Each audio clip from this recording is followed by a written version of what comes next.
Mana shu bola bir qizni umrini sarob qilib, sudda massa qilib kulib o'tiribdi. Kinafu ismli 18 yoshli qiz dugonasi bilan telefonda gaplashib, kutubxonadan chiqayotganda bir yigitga ko'zi tushadi.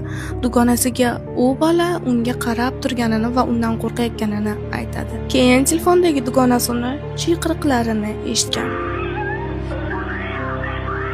Kendrick Morris qizni kutubxonaning orqa tomoniga olib kirib, uni judayam vahshiylarcha urib, zo'rlab va uni o'lim holatida tashlab ketadi. Bu voqeadan 10 oy oldin Morris bog'chada ishlaydigan yoshi katta ayolni ham shunaqa zo'rlab urib ketgan edi. Bu vahshiy ishlarni qilayotgan payti Morris 15 yosh edi.